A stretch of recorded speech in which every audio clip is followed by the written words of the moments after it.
amniotic fluid embolism is our next subject here. This is what happens when the baby's amniotic fluid, well actually not the baby's, the amniotic fluid inside the uterus comes out and mixes with the mother's blood. Now the pathophysiology behind this is not really fully understood in the medical field.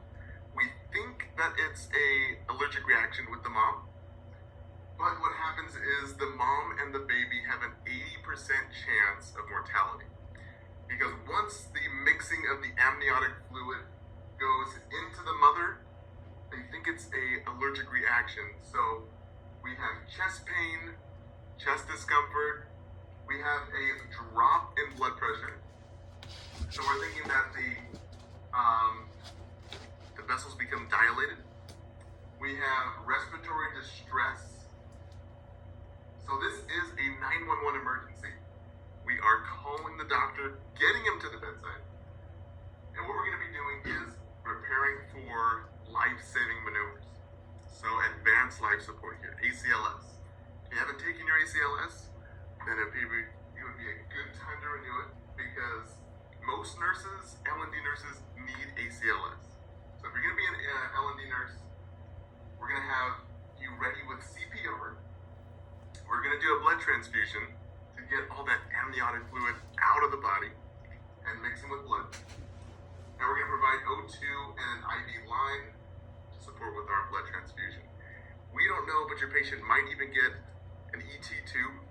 But again, it's only 80% chance of mortality. So that's our amniotic fluid embolism, which is a medical emergency. We're going to do induction of labor next.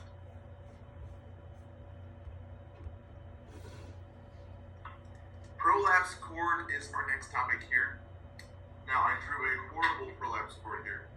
But prolapsed cord is when the umbilical cord comes out of the mother too soon, and it can either be compressed by the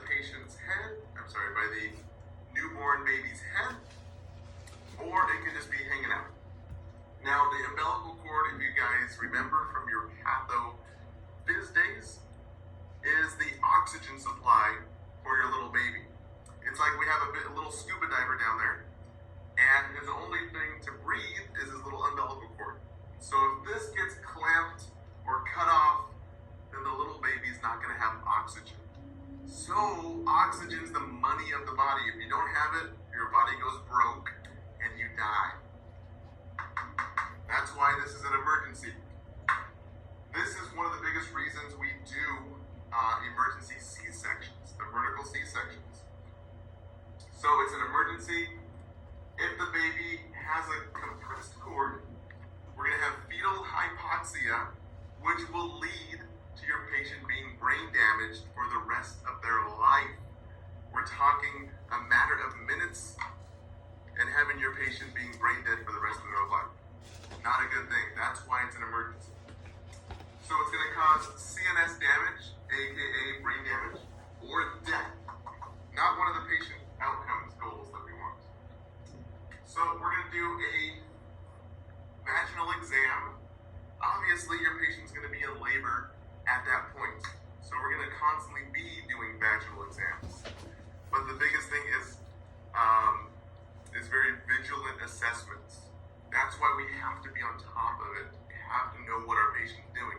We're not going to be hanging out at the potluck and playing Bejeweled or Candy Crush on our phones. Because if a prolapsed cord comes out, our baby can die, and it's very serious. So we're going to palpate the cord. We're going to make sure we keep off pressure off the cord. We don't want it to become compressed. We're going to make sure our fetal heart rates are done ASAP, because you guys remember late D cells. If we don't have a lot of oxygen, the heart rate is going to be going down, down, down, and we're trying to rush your baby to have an emergency C-section from the doctor. So our biggest thing is oxygen, and we want to take pressure off the cord. So on your test, if they say, hey, what do you do in a prolapsed cord situation? Well, you're going to put your fingers and take pressure off the cord so that the cord is not compressed. Even if your fingers fingers have to be inside the mom, taking pressure off the head and off the umbilical cord, because if the umbilical cord is smashed between the labia and the patient's head, not going to be perfusing onto. So I've seen nurses have to put their fingers in there and keep pressure off the cord, even walk with the patient to surgery. So big indication there, big nursing intervention. So that's it for our prolapsed cord there. But